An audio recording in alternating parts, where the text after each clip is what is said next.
Welcome to What We Thought Would Happen. Yay! Yay. Hi, I'm Daniel Webb. I'm Laura Kightlinger. Welcome to What We Thought Would Happen. It hasn't been just the two of us for a minute, right? I know. Well, that's because this is the 21st episode spectacular. Na-na. Not spooktacular. No. Spectacular. No. Well, first of all, did you know that word is a slur? Oh, yeah. I guess so. It is, but now there's like a online movement. We can't say it anymore. Oh, it's so stupid. I'm glad. I know. Scare-tacular. But it's our 21st anniversary. Yay. We're old enough to drink. Right? I love our show. We're old enough to drink with 21-year-olds. I went to Vegas to turn 21 and tried our damnedest to get like one last underage drink, and nobody cared. No. You know what I mean? In Vegas, that's the least of the crimes happening is underage drinking. Oh, it seemed like every time I was about to be legal drinking age, this is in New York, it went up like that fall. They kept changing the year. Yeah, it was like 18, and then it was 19. It was like 19. It's like, come on. Right. And then 21, anyway. I think the government was just trying to stop you. Yeah. They're like, you heard about Kightlinger in New York? Yeah. We got to put the brakes on that bitch. Yeah, she's going to drink us right out of town. I sort of miss being able to drink someone under the table a little bit. Really? I never should have switched to champagne. Yeah. That fucks up the equilibrium. I bet you could easily drink me under the table. I took a step back from drinking and then I got old. Mm-hmm. So now it's like putting my feet back in the beer vat, so to speak. What does it really mean anyway, to drink more than the other person and still be standing? I think coherent? Yeah, no, I think the more it's like, who is the last one to be hospitalized? That's what I always thought, right? Like, who's the last one? That's serious, yeah. I had a manager tell me I shouldn't like drink at like social functions, Really? but then I saw someone's manager get literally taken out in an ambulance. And that person has a Netflix special. Do you know what I'm saying? Fantastic. Exactly. I was like, great. next manager I have better be on the floor. Yeah. I don't know. You just got back from what club did you play in Ohio with Margaret? We were at the Ohio Theater. Oh, the Ohio Theater. The Mimi Ohio Theater. Oh, nice. Which Mimi Ohio sounds like a drag queen, right? Yeah, it really does. I'm Mimi Ohio. But it was beautiful. It was with Margaret Cho. I got to feature for her, which was great, who was one of our many illuminaries that we've had on our show. Oh, you're right. Our list is, Laura printed out a list of our guests that we've had thus far. I didn't print that out because that would be something an old person does. Garrett printed it out. It's very, thank you, Garrett, our producer extraordinaire. I love our guests. I'm too tech savvy to print anything. You can't, man, I miss my BlackBerry. Really? Because, yeah, I could just fucking like type it out. And Your dealer is just like trying to find you now, just walking the streets. I could write you a novel on that. That was when I like got shit done, was when I had a BlackBerry. But no, I love our show. It's really fun. I know. Well, I will go ahead and say I think we've become good friends in a short amount of time. Yes, I agree with that. But we don't really hang out other than the show. Yeah, it's true. Well, I'm a psycho. I go hide. I don't hang out. But you're also on the road a lot. You're really busy. I know, and now I'm afraid because I've been doing it for so long. I'm afraid it's gonna go away. What do you mean? Like I just feel like now I have to always be on the road because it's like I like it so much. Oh, really? Yeah, I love it. I think we should be on the road somewhere in another country, like Iceland. I still think we should go there. That's what we need to do on this show. We should make our list of where we want to be once. Yeah, since we've come this far in our show, look at our list of accomplishments. Right? Our typed list of accomplishments. Mm-hmm. But no, I don't know. I am super happy to be here. I flew across country to be with you, Laura. Oh, I appreciate that. And so do our listeners, I'm sure. No, but also just to get the fuck out of Ohio. Oh, yeah, of course. We've talked about it a lot. We've bonded as friends, I feel. But we haven't agreed on a band that we could both go to see together. Oh, that's yeah. I did just go to the Rock and Roll Hall of Fame. Oh, okay, great. How was that? It was interesting. It was great, I should say. It was a privilege. We had a private tour, which was amazing in the vault. But the lady who gave us the tour, she was very business. And she's showing us like articles of clothing of very famous people. But you could tell she really got excited when it came to like the drum set from Rush. Oh, wow. And I was like, oh man, now I get it. It's like this bitch, she's like a halter top and like whitewashed jeans and a Coors Light at a Rush show. Like I get her. Right. Boy, that Rush had to be about the ugliest band on the planet. I mean, Geddy Lee, and forgive me. No, but it's a type. Like a Rush fan is a type because they look like the band. Oh, I think things. Yeah. Oh, Not okay. a fuckable one in the bunch. Oh, sure. Okay, look, I know. What do you listen to? As friends, you make sacrifices for each other. I guess I would go to a Tori Amos concert. That That's is all I know a that you like. huge sacrifice. I would never force that on anybody. I would probably have to be maybe on acid or Molly or Oh, something. definitely helps. Okay. Psychedelics at Okay. her show. Okay. I took someone to a Tori Amos concert, and it was the most uncomfortable 2.5 hours I've ever spent. Wow. Because I was thoroughly enjoying myself. And this person wanted to run screaming, but I was the one with the car keys. The type of music you like the most is sort of like ballad. Atrocious? Ballad. No, but like Screechy? I don't know. It's like ballads, right? Victim Like central I centric? don't No, I used to think music should be like, I don't know. I liked it if it made me sad. know. Oh, okay. But now I'm just so angry and over everything. I don't care about it. So you go to a concert to be with a bunch of strangers and be sad. Sad together. Again, it was a Tori Amos concert on Halloween. I went alone because it's not something you share with other people. And I mean, like 5 seconds before the show starts, the empty seat next to me, now there's this girl sitting next to me. And it's Halloween, right? So everybody's kind of dressed goth. But she has a lunchbox that serves as like a purse. Oh, right? no. And it's right. And it's I went through that in college. exactly. Yeah. It's a type. It's a thing. But anyway, it's like the minute Tori Amos comes out and starts playing music, this girl opens her fucking lunchbox with a key and she pulls out a journal and she starts immediately just scribing. She's just writing and writing and then she starts sobbing. Oh no. And then I'm sitting here like, this isn't your teenage bedroom. I know. Do you mind? I was like, I paid $34.95 for this fucking balcony seat, bitch. Not to have you wailing on next to me. So, oh man. But it was one of those things where like, am I supposed to say something because this human's having an emotional moment next to me, or do I just enjoy the show I drove from Houston for? And I did the latter. Good. And she left and never came back. That is such a type. They have like plastic fruit earrings.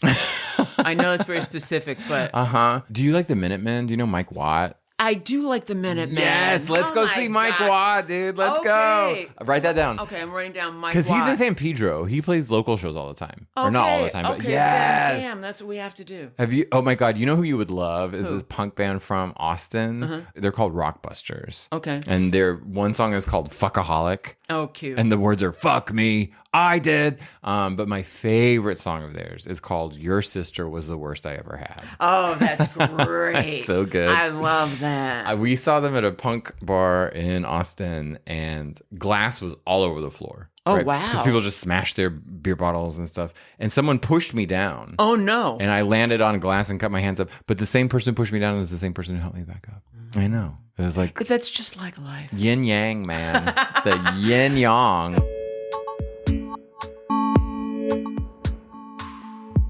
We went to the Rock and Roll Hall of Fame in Ohio. And we got, like I said, a private tour.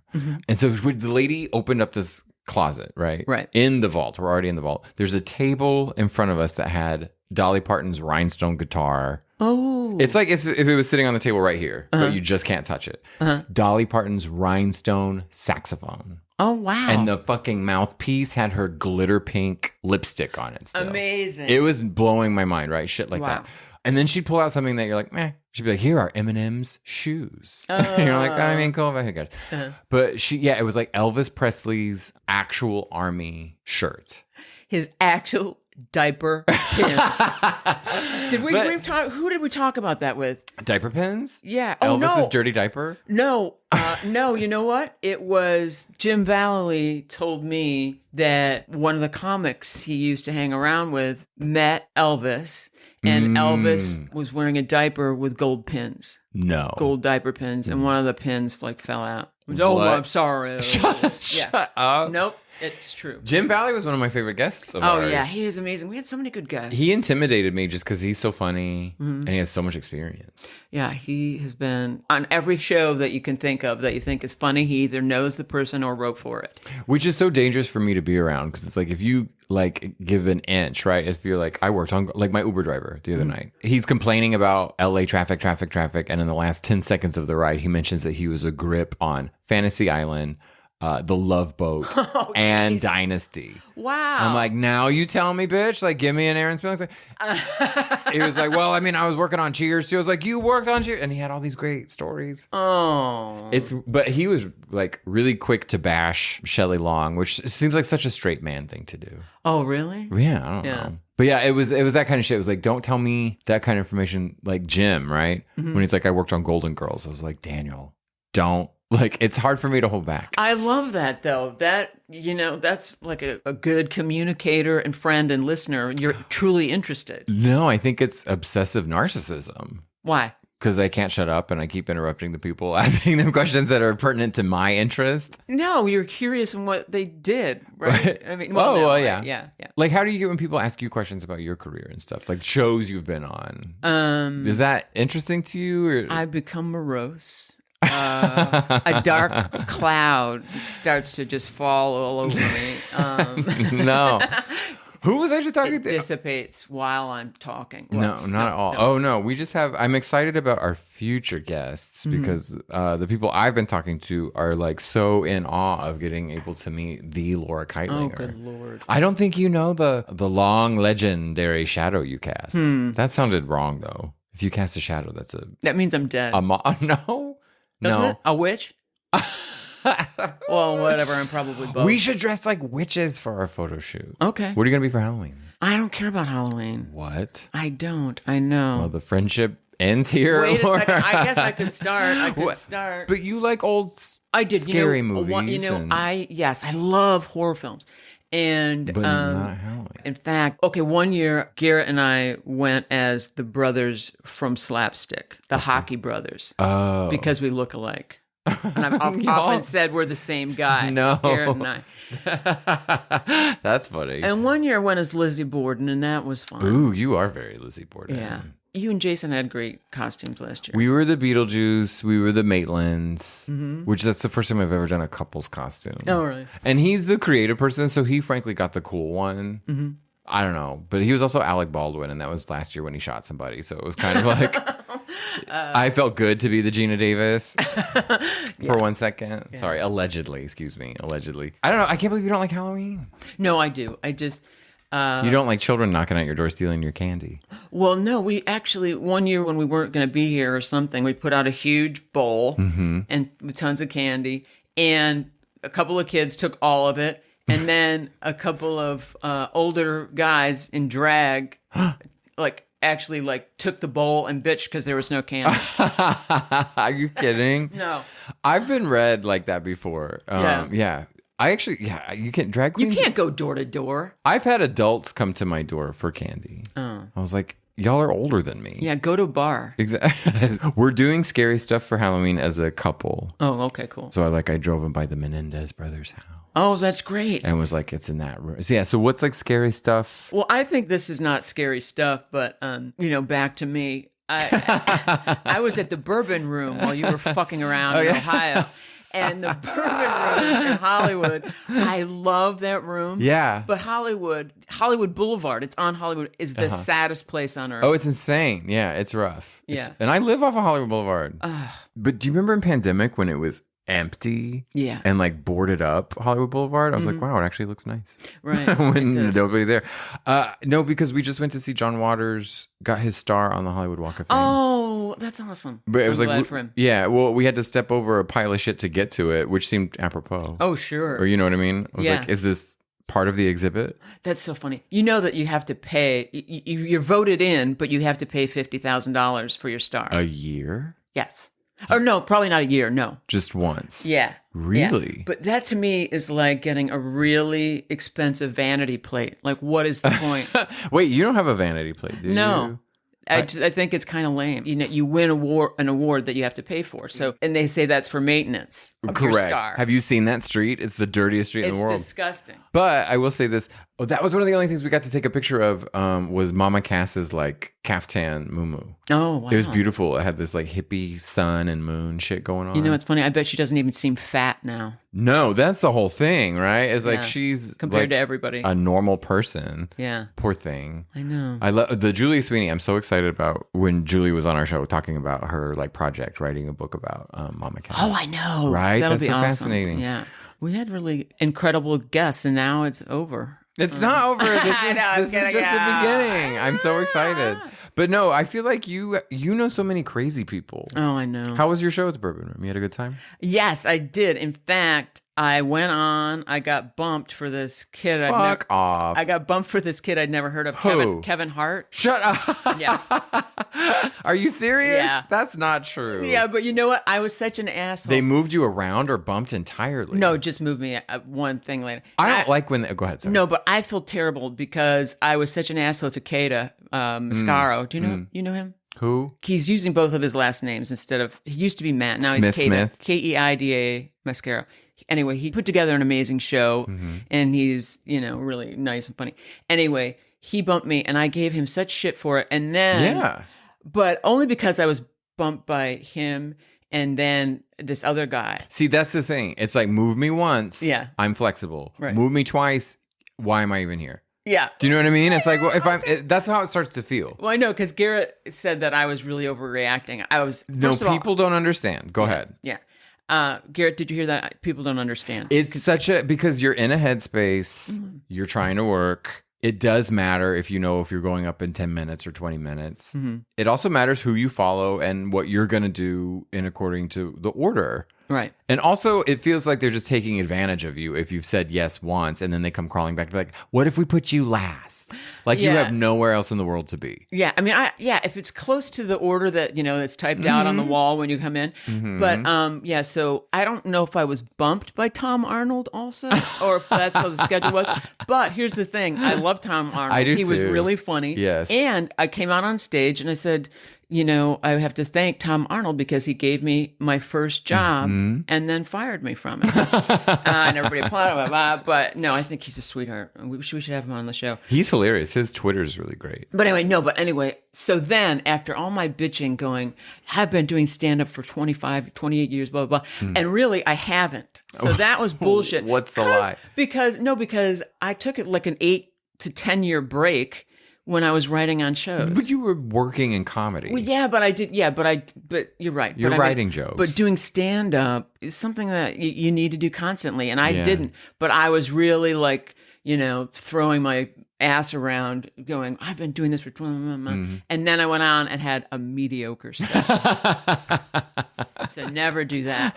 Never. I mean, I thought it was a good set, and then he sent me the tape, and I was like, okay, I should be bumped right off into, next week. No, the tape is especially when it's a great set. Well, the tape is was never good. I know. The audience was so incredible. You could do no wrong. I did a taping last week. And it was like one of those things where you don't that's the worst moment to get in your head, right? Is when you have 7 minutes to do a set. And it's because it was going so well. And part of it, I was like, A, slow down, right? You don't have to speed through this. But B, when it was going so well, I was like, maybe it's going so well because this is a television audience. And they're like, do you know what I mean? They're like a paid audience? Yeah, they're like, they're just laughing it up because they know it's a taping, right? Well, no. Well, I don't know. Then I got in my head, I was like, because then what is this going to look like to someone watching at home? It's like they're watching a party that they're not at. But this is all going through your head while you're on stage. Yes. Oh my God. That just doesn't like happen to you. Yes, we're sabotagers. Oh my God. It's just sink the ship while we're like a maiden voyage. But first of all, congratulations. What show is it? What it'll be on? It'll be out next year. So it's called House of Laughs. It's on WoW. It's a queer showcase. Awesome. So you have to have anal if you want to be on the show. Oh, well, I guess I can't. I know, sorry. Well, you have to have, it has to be like same sex though. Okay. Or that's not true. Queer. Okay. Wait, I want to talk more about the bumping really fast. Okay. Because But your set went well. It went great, yeah. I'm sure it did. Couldn't be happier. Okay, we'll look for that. We're going to plug it closer to the day, too. But now I'm officially out of jokes. You know what I mean? Now I have nothing new to say. Wait, but if you haven't televised it. Right, so I have a few months where I can still cash in on them. And so, like. Right, but you still have stuff that you haven't done on TV or streaming or whatever. I have a lot of stuff out there. And so. Oh, I see. And so it's like I can reach from a little bit here and there. But I just plain and simple need like a full new like slate now. It's like everything is officially somewhere. Yeah. Which is a cool thing. That's great. I don't usually ever post my stand-up stuff because I feel like you're giving it away. Yeah. Yeah. The world has changed. It's and so I'm different. so sick of saying my act that is not televised is already 5 years old. But see, here's the thing. That's part of comedy. It is like music. It's like you are going to sing the same song 100,000 times, right? Right. But I think, like I said, I've said this 100 times. I saw Joan Rivers live, and I knew her set inside and out. And I was in a theater full of people, and she told a joke that I knew was 40 years old. Wow. But the theater was falling out of their seats, roaring with laughter. Nobody gave a shit or knew. Oh, wow. There's a way about it. But my now, stuff, no, I actually get rid of some things. But remember when you first meet a guy in college? No, that's not. All my stuff I realized was like pandemic centric. Oh, right. There was like a tie to something that had happened, or I had a relation to that, and it was like, dude, update your life. I interrupted you. Please go back to what you were about to say about getting bumped. Oh no, I mean, it's just I feel like it. Does that happen to you out here? Yeah, all the time. I think it's because I'm too afraid to say no. Who bumped you? Who were you bumped by? A lot of people. But not bumped off the show, but like moved around. And it's always, once you say yes, then there's another movement. Oh, I guess we have to clarify to people that aren't stand-up comics listening. You're bump is when they offer you cocaine before the show. Right. There's that. And then what is now known as bump 2, which is if you're on a list, when you expect to go on at a certain time, and then somebody has more TikTok followers or is a big name, like Kevin Hart, comes in, then the host will probably say, can we bump you? Which I'm like, we all want to get home in our pajamas. Right. Fast. Yeah. I don't understand people who want to hang out after a show. I know. Do you? I used to, because that was like I feel like that was the only time I could bond. I mean, I want to hang out if I'm on with comics I know. Yeah. But, what I thought was funny about Kevin Hart's set was... I have questions about that. How was the set? Did he hang out? No, he didn't hang out. But what was... I guess I shouldn't say funny. What was kind of amusing to me was he was saying that say funny because I didn't find anything funny. I know. That's all. Well, I should say what I thought was ironic. Let's not use the word funny. And we're talking about Kevin Hart. I mean, come on, hilarious. He has taken one bit and he stretched it so thin you could see through it.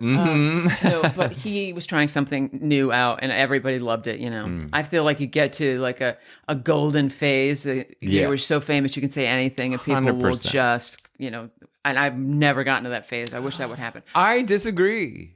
People, first of all, people know you as a comic, and people love your comedy. No. Like just like normal people and famous people. There's tons of famous people that are like, Laura Kightlinger? Because you're a killer. Please.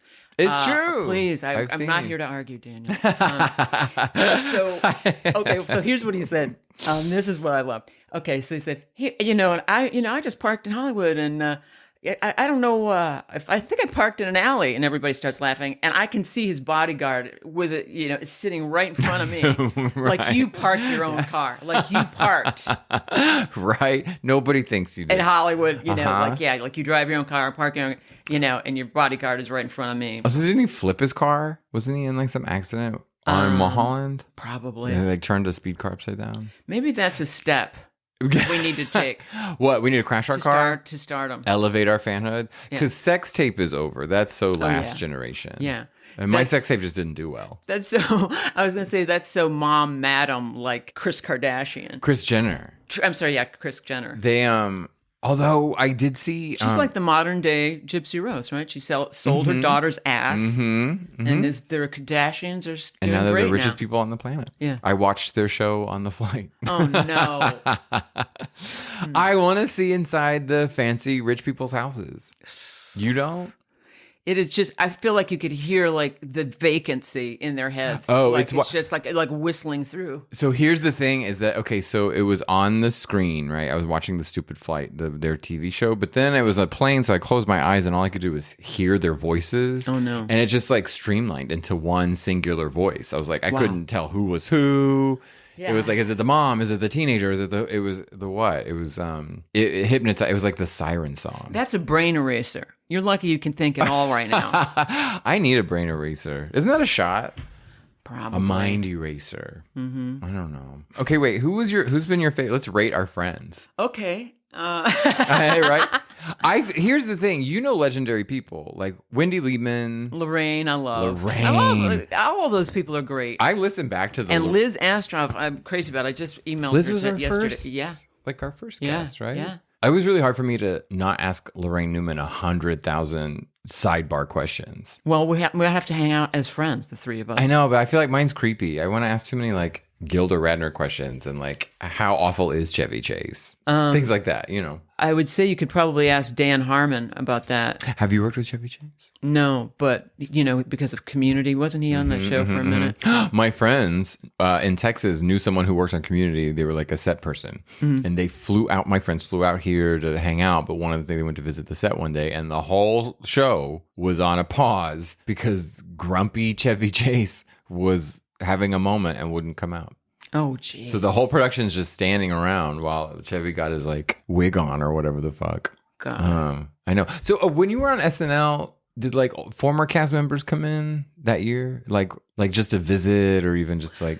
Yeah, I think Lorraine is really supportive of that, of other performers in that show. I think I saw her briefly. That was before I knew her or had met her. And John Lovitz and oh my God, have you like worked with John Lovitz? No, I love him. Doesn't he have his own comedy club? Maybe not. Maybe yeah, not. No. I think he does. Have you seen Happiness? No. Oh my gosh, that's a long time ago. Yes. Yeah. It's like Gummo, but different. Yeah. You've seen Gummo, right? No, I'm afraid to see anything that I think might have animal torture in it. Oh, I think it does. Yeah. They kill. The worst thing, worse than the animal torture, is this kid eats like spaghetti and meatballs in a bathtub, and like the meatball falls in the bathwater, and I think he retrieves it and like eats it. I've never forgotten that. That's not worse than animal torture. What? It was hard. Haven't you ever eaten in the tub and dropped a chip and eaten it? No. Oh. Please tell me you don't. I beg your pardon. Are you one of those people that takes like a charcuterie board into the tub and like? Oh God, no. That's so fucking foul. No, that is fucking foul. No, I don't. But I'll take a drink into the tub. And also, that's different. I remember this guy that a long time ago that I was seeing. Eating in the bathroom is one thing. Having salt and pepper on the toilet tank is fuck off. Another. That is disgusting. Another.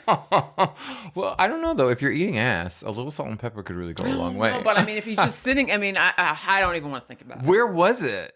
Was it like in his apartment in New York City? I mean, not a nice place. Was there like a milk creamer thing on there? No, it was like the toilet. Like he's probably like slicing a tomato on the toilet, but there was a salt and pepper shaker on the tank. It's fucking so gross. Whatever it was, he was really luxuriating to have a meal there that you have to spice. So what? That's use spices. Yeah, like curious. Like what is that's there? So trashy. I call salt and pepper a spice. It is. You old world. I know. She's sailing. You know what I mean? That you have time to flavor whatever it is you're eating on the toilet. That's gross. Disgusting. That's where I draw the line. That's where many places I draw the line. Unless he was like had like open wounds that you would pour like salt and pepper. Doesn't that help you? Not mouthwash. pepper. Oh, maybe for mouthwash. Well, right? You rinse your mouth with like something. While you're on the toilet? So I went to one Halloween. I got to go to Tommy Lee Jones's ranch in Texas. Okay. Have I told you this? No. One of his kids is a friend of mine. Oh, okay. And you don't know which one? I'm trying. I don't believe it. I'm trying to be discreet. What we thought would happen, listeners. I'm friends with podcast. One of his kids. And I'll find out which one later. They're both cute. I've seen them. Yeah, super cute and really nice. And Tommy Lee Jones wasn't there. We were on the ranch by ourselves. But everybody went to bed, and I was like high and having fun on Halloween and all the like scariness of it all. So I went to the guest house, and in the refrigerator was nothing, but it was full of what's that champagne? Vouv? Yeah, Vuer. Vic de Vouv? Yeah, that shit. I don't know how to say it either. I don't know. A whole case of Vouv was in the bucket, and that's it. No food, no nothing. Oh, wow. So I drank an entire bottle. Great. While just milling around the ranch, right? And then I decided to take a shower with another bottle of champagne. Oh, nice. So I got another bottle of Vouv, and like just the bottle. I was drinking it in the shower and then like washing my hair like Elizabeth Taylor style with the champagne. She washed her hair with champagne? Uh-huh. Oh, I didn't know that. Yeah, she did. Yeah, she'd wash her diamonds with toothpaste, and she would wash her hair with champagne. But anyway, I was in the guest house, right? In a house that nobody really lives in. And then when I got out of like a 2-hour shower, because I was hammered, there were no towels in the house. Whoa. So it's cold. It's Texas in October. And so I dried off with like an entire roll of paper towels. That's adorable. So what Tommy Lee Jones woke up to was two scattered half-empty bottles of Rouvre. And then like a trash bag full. I don't know. It was one of my favorite Halloweens. That sounds fun. What were you dressed as before you got undressed in the shower? Oh, I was in a Western wig. I had a skull, a real skull, an animal skull, and a curly wig. Amazing. Yeah, it was like a weird country That was probably zombie. heavy. It was cool. I don't know. We were just kind of like hanging out by the fire. And welcome to Tangents. I'm a huge fan of John Hurt's. And I just read this thing about when he played the Elephant Man after the real person Joseph Merrick, in the 1800s. He wore prosthetics on his head that were 20 pounds. Insane. Yeah, that is so... I don't think people realize how heavy that is. Like to get into character? No, just to look like John Merrick. Elephanty. Because they actually were able to borrow, his skeleton. His real name was Joseph Merrick, but they call him John. Yeah. I knew him. I knew Joe Merrick.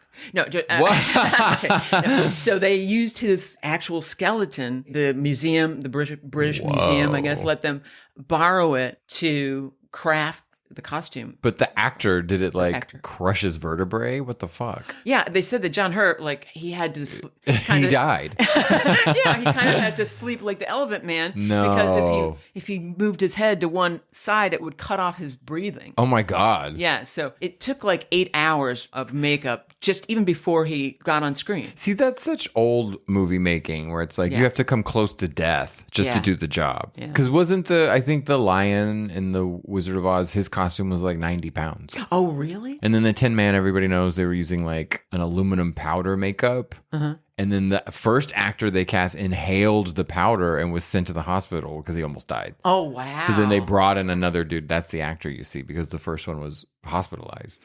Okay, that brings me to an SNL story. What? Yes. I was... the Tin Man? Nope. I was in makeup with Jeff Daniels, the nicest guy ever. And I was next to him, in the makeup chair, and something happened because he was getting made up for this. I don't remember what the character was, but he had to wear a paper mache heavy makeup. It was like a cast on his face. And they used the wrong materials and they had to figure out how to get him out of get his hat because he couldn't breathe. What the fuck? Yeah, that was a big mistake. That's a nightmare. I know. That would be other than being trampled, I think suffocated with a costume or something would be terrible. When everyone's running around trying to fucking solve the problem and you just fucking blink and out. They can't figure out what happened, because the makeup person or whatever who had been doing this for 100 years, somehow had the wrong mixture. I think they were sent the wrong stuff. Right. And then, so now they've got this stuff that they can't get off his face. Cement on someone's fucking face. Exactly. It was like cement. And Jeff Daniels was, I think, very calm about it. They put 2 straws up his nose so he wouldn't suffocate. Yep. We watched this documentary on, was it free diving? Free diving? Where you go as deep as you can with How scary. Don't even get me started. There's a whole fucking documentary on these psychopaths who want to set all these world records and do it. And just in the practice rounds, right? They have all these guard divers because it happens right at the end when you come back up and then you fucking pass out underwater. So they have to have people swim you to the top and all this kind of shit. But there's one, she was the legendary diver. She set all the records and then they have it on tape. They're all in the ocean and she's going to go down 51 meters or whatever the fuck. And she goes, okay. And she goes underwater and no one ever sees her again. No. Ever. No body, nothing. They're all just floating in the water waiting for her to resurface and they're waiting and the cameras are rolling. Oh no. And the bitch never comes back. They didn't go dive deep to find her? But they tried, yeah. But what happens is you can pass out and stuff, but you start sinking and then you start, if you are out of consciousness or disoriented or anything, you won't float. There's a certain point where you just start sinking and then you go, right? Well, that's like when you get the bends or whatever, when you go down too fast or something. You ascend too quick and I believe oxygen forms bubbles in your blood. That happened to me last night when I was going down Garrett. Laura, how many times have I told you not to hang upside down when you're giving head? Okay. I have a cousin who died underwater. No. And he was diving. Jeez. He's in a book. It's called Mega Yacht. And he and the captain of the boat dove down to retrieve the net. Oh, geez. And the next thing they know, they just see the air tanks surface. Yeah. Without them. And so no one really knows what went on underwater. But it's my understanding that they never found the captain. They did find he's dead, but they found him like a few weeks later. Mm-hmm. But there was no indication as to what might have happened to both of them. That's the mystery, is that because underwater, it's one of those things. It's like it's like climbing Everest. Mm-hmm. If someone is having an emergency and you try to help them, you might die too. Oh, right. Because all your resources and shit are going to get used up. And so if you're diving, it's similar. If someone's having like an oxygen problem or whatever. Yeah, you can't just go in because you have to wait. Right. A certain amount. Yeah. Or that person could be overreacting to an emergency and then, fuck up your whole setup or anything. I still think about how sweet you were that you saved that woman in the store. Seizure lady? The supermarket, yeah. I mean, it really was. I didn't save her. I feel like she just needed like a moment to I think you come did out of it. Because you brought her. I fed what her she juice. needed. Yeah. Because her insulin was totally. Can I tell you though? What? How hot the EMT was that showed up? They're always so gorgeous. This guy was smoking. And me, I'm on the floor. You know what I mean? I just went to get like beer and toilet paper. Like I wasn't trying to like meet the man of my dreams. They're better looking than any of the actors who play superheroes. Yeah. Always. They're fucking I know, because when I fell on my head, one of the many times I fell on my head, in the parking lot at Whole Foods. When was this? I don't know this story. This was my first date with Garrett. Maybe I'll show this photo. I'll put this on the Patreon. Yeah. Or whatever. But I fell on my head at Whole Foods, and I actually think I could have had a case because it was around this time, and I fell over they had pumpkins basically like pushing out of the sidewalk in front into the parking lot. I know what you mean. One of those like messy displays. Yeah. And I fell over a pumpkin and hit my head on the cement driving thing. Damn. Yeah. But the funny thing was, when I had clunked my head, I looked up and I didn't even know how bad it was. And I was with my friend Heidi Santelli.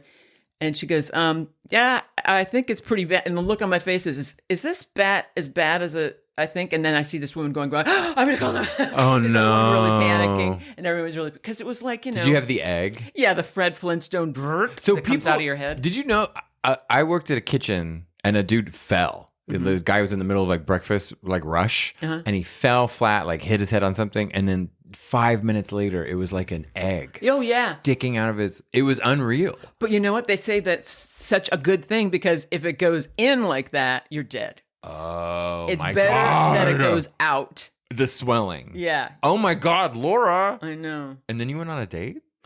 Poor Garrett. I mean, why is this guy with me?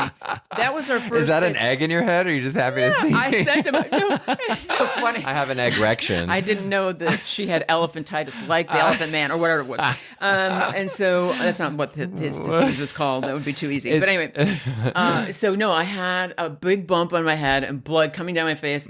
And it was our first date, and I said to my friend Heidi, take my picture because I have a date tonight, and he's going to think I'm blowing him off. Right. If I said, I can't see you, I fell in the parking lot. So she said a picture and realized that it wasn't a lie. I had really fallen hard. And the beautiful EMTs were two gorgeous EMTs. But anyway, Heidi, my friend, said, I'm not going to stay with you 24 hours to see if you had a concussion. Oh. Let your new date do that. So Garrett and I, this is so romantic. We watched Halloween movies. We watched Vincent Price all night long. That's so romantic. Yeah, because it happened, I think, really close to Halloween, like on the 20th or whatever. So did you know, I didn't know this, because I hike by the Innes house, which is where they shot exteriors for House on Haunted Hill. Oh. Vincent Price. Oh, right. But just underneath that, so the street kind of wraps around the house, right? So you walk on both sides of it, and just underneath the south end of the street is the Los Feliz murder house. Do you know about that? Geez. Yeah. Oh, that was the Christmas thing? Yeah. That story. So we're going to go drive. I'm going to take Jason to do that scary thing. What's scary? What else is there? There's like the Manson murders, OJ Menendez, Black Dahlia. Like, whose murder am I forgetting? Or what's a scary LA story besides my career? Besides my attempt at comedy. The Cannon house where Nick Cannon keeps having kids. I think that's a horror film called Breed or Spawn. I think it's called Spawn. Who wants one kid, let alone that many? Doesn't that make you mental? I think so. It's like Elon Musk. It's like for insanely rich people, I think that kids have become like the Rolexes of the 80s. It's like, thank you for being with the company so long. Yeah. Here's a new watch. But well, no. It's a status symbol to have 100 kids. Oh, see? Don't you think? I guess because then it's like legacy. Gross. It's legacy, and you know what I mean. It's very Kardashian. Hello, look at that. It's like this huge weird family tribe of rich people. Yeah. Give me a tribe of poor people. Yeah. Who have nothing to lose. Right. Right. But By the way, neither tribe need to be duplicated. It's insane. No, we're full. Yeah. We boat's stop, full. Everybody. The Just boat. Stop. I have a cousin who had fucking 5 kids. I will say this. His side of the family is the more like Darwin. Mm-hmm. They're more fit. My side of the family is like white and pasty. Like we won't survive. So it is one of those things where the more natural people are procreating and the weaker ones are. Like I'm fucking a childless faggot. Do you know what I mean? Wait a second. Nature saw me and was like, we're done. No, but where does Catholicism fit into Darwinism? I guess the strongest kid can run away from the priest. The weakest one becomes the acolyte. The weakest one they keep in the church, and they have to light all the fucking candles.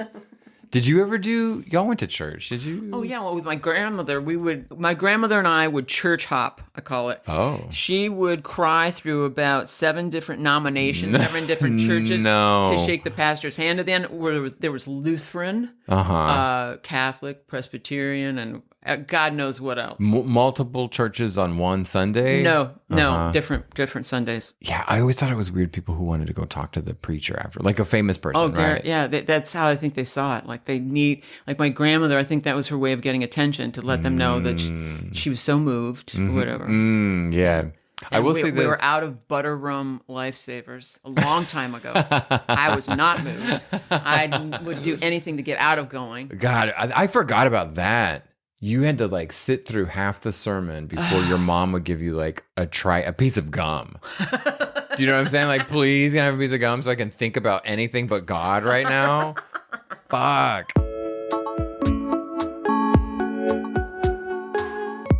Do you like any holidays?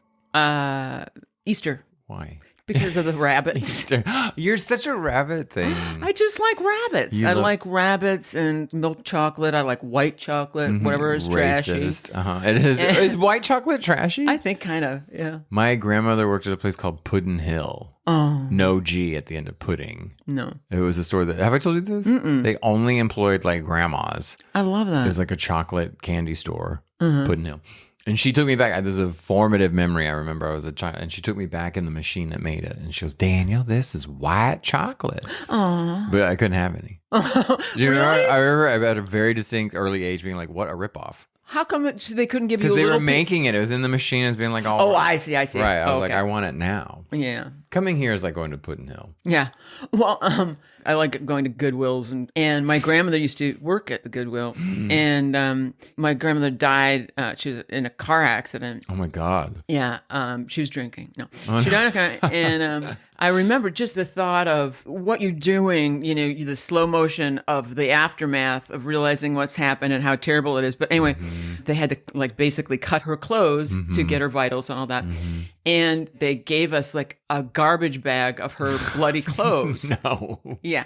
So we got and so it was just like this strange moment of and my grandmother had huge boobs. And so my mom and I are in, downstairs in our laundry room, kind of. And I'm holding my grandmother's cut in half bloody bra, giant bloody bra, and her other clothes, and we're washing her clothes. And I said to my mother, "Why are we washing her clothes?" And she said, "To give it to the Goodwill." And I said, well, unless somebody gets into the exact same accident and lives to be cut out of and needs their clothes cut out, up the center, there's no one that's going to want these. Right. They're cut right up the middle. Also, that just feels like a crime, right? Rinsing blood out of... Yeah, and just, That's but traumatic. It was so, yeah. I don't know why we were doing that. I think just because we didn't know what to do with ourselves. We were both really close to it's my mom's mom and my grandmother, and we were so close. We used to live, my mom and I used to live with my grandmother. But just the fact that we thought, well, that's what you do. Someone's in an accident, you wash your clothes, and you take them to Goodwill. My uncle's parents, so they're not really my grandparents. They're not really related, but they died. They were old British people. Oh. And not together, but when the last one died, my parents went to help, box up their house and shit like that. And they brought, again, not directly related. So the things we got from the house were like the fourth tier, like the D-list, you know what I mean? Like the things people weren't fighting over, which was the cornflakes. And yes, they brought home. Wait, where were they? My parents were gone all day. They drove all the way to Dallas, and when they came home, oh, they were in Dallas. I thought you ment because they were British. They went to England. No, they didn't fucking they didn't okay. Pay a tax on this shit. But when no, they were in Dallas, but they were formerly were British kids. citizens. Yeah, English, UK. We were kids, and I'd been to their house. They'd been a big old fancy house in rich town. So when my parents came home at like 9:45 that night, we were like, "What from the rich house did you bring us?" And it was these like Tupperware bowls, cornflakes. I'll never forget the cornflakes because my mom's like, "Don't you like these?" I was like, "Dead people's cereal? Fuck no." Because the person had expired, the food expired. Do you know what I mean? It immediately happens. If you die and there's food in your house, it's no longer usable.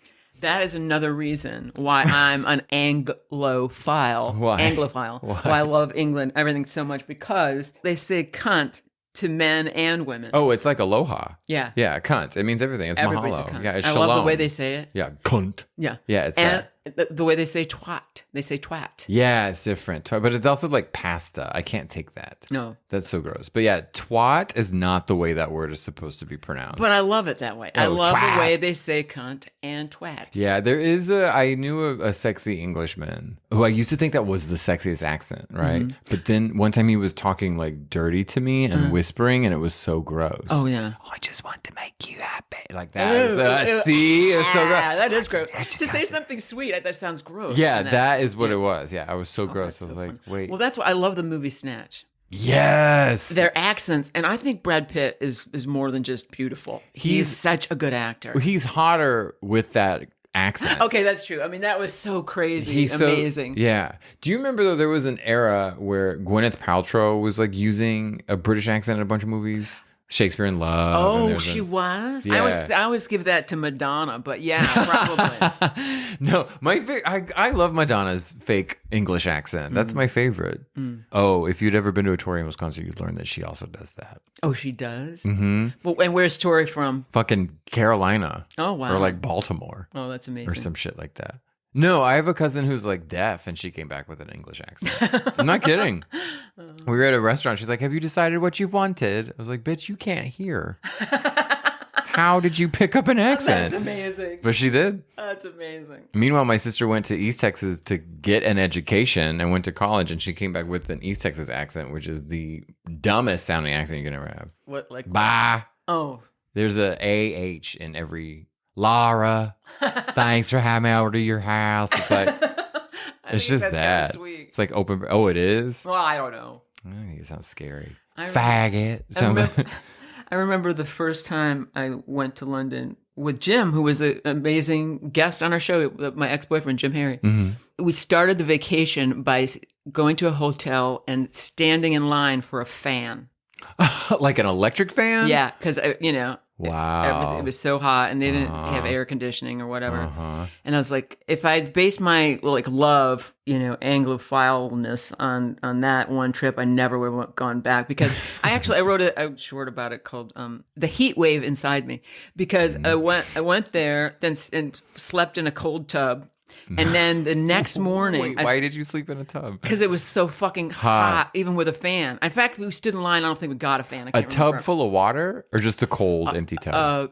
cold water and then just cold. Laura, I did the same thing, did? but the opposite in Texas. It was so cold. I, first of all, drank a bottle of scotch and then got in a bathtub full of hot water and lived.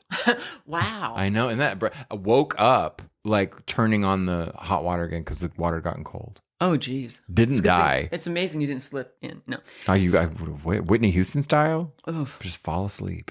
Night, night.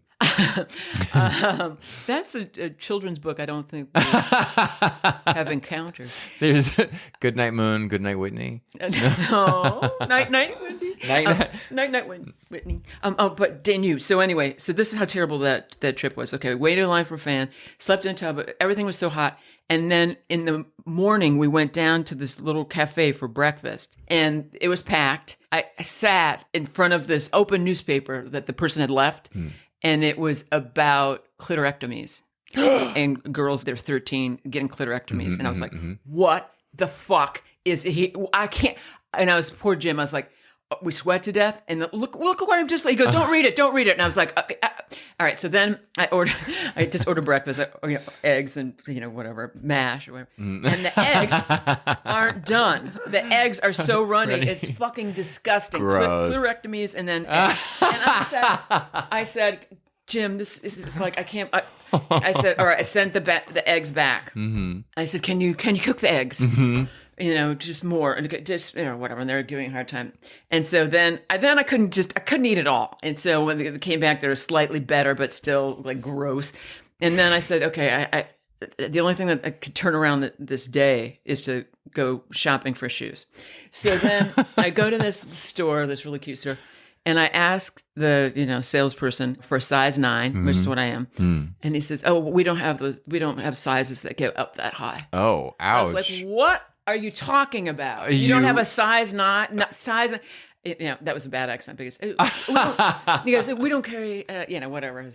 And now I can't think of an accent. We don't have a size 9. Yeah. We don't carry that high. Size 9. That's a size we don't have. That's too large. And I was like, this can't be happening. And then I said, I'm almost in tears. And then Jim said, no, well, 9 here is like, I don't know. It was a conversion thing. Oh, yeah. They have a whole It's a different thing. But the thing is, the guy knew I'm American. He knew what I've meant. Well, with that accent, if you're using that fake accent. I know. And like, why don't you understand me? Pardon me. I just fell off a cabaret stage. Meanwhile, you sound like you fell out of a Grape Poupon commercial. Anyway, but then you didn't throw down your street cred. You're like, I'm a graduate of, what was it? Brazoria. Jesus, Barbizon models. I'm a Barbizon model graduate. And surely there should be a shoe to fit a model like me. Doors didn't. Who just doesn't look like one. Brazoria. What is it? Bramazon. Barbizon.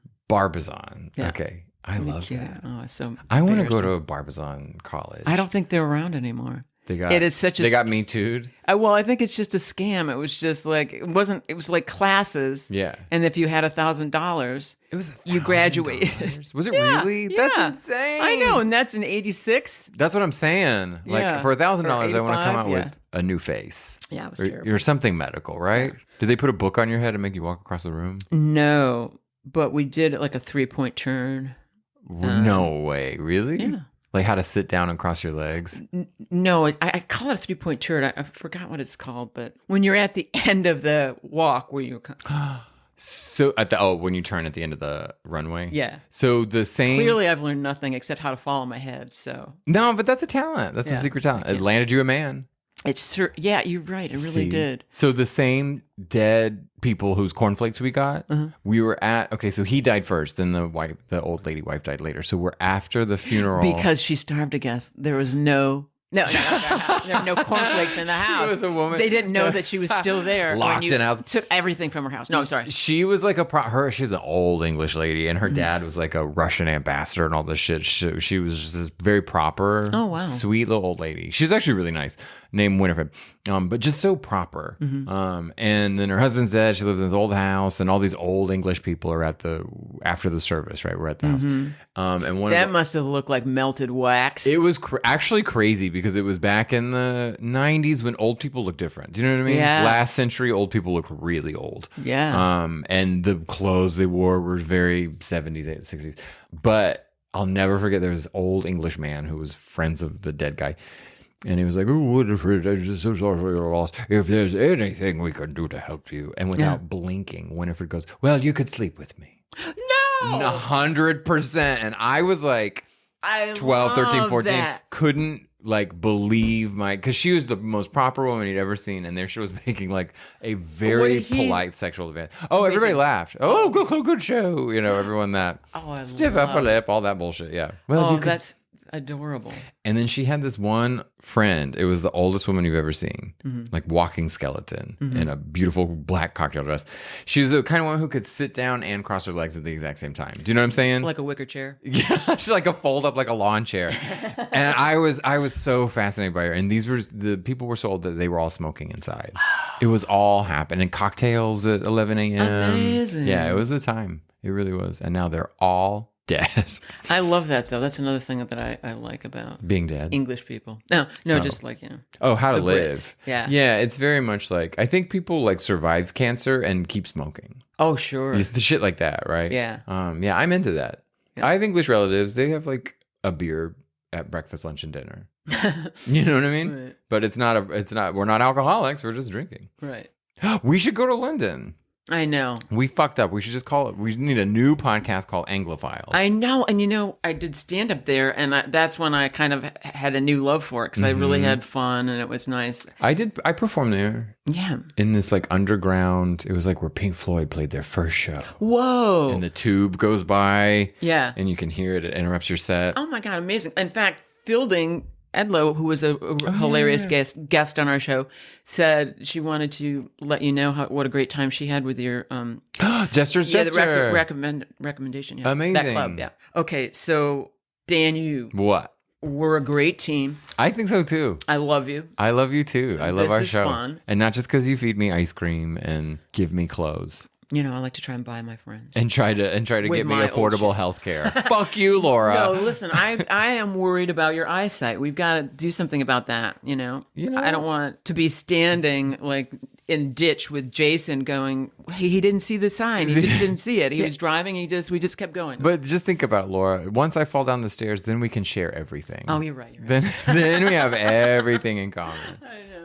I love our show. Me too. I can't wait to see all the new friends we're going to make. That's the other thing. I feel like I'm secondhand friend making off of you. You bring all your famous friends in, and I just get to sit there and like plague them with questions. They like you more, though. They wind up liking you more. Than you? Yeah. No, impossible. Yeah, because they're sick of me. Because you're the legend, Laura. Oh, you're the one that people line up for. It's true. No. I am excited about the movie that the four of us are going to see together. Yes. The old movies. We're going to go see.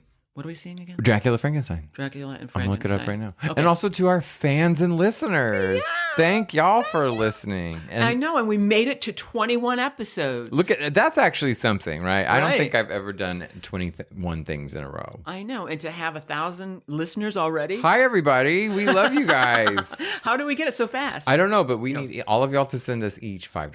Yeah. And then we'll quit. Then we'll finally retire. Okay, yay. Onward and upward, yeah? Yay. Okay. Thanks for listening to what we thought would happen.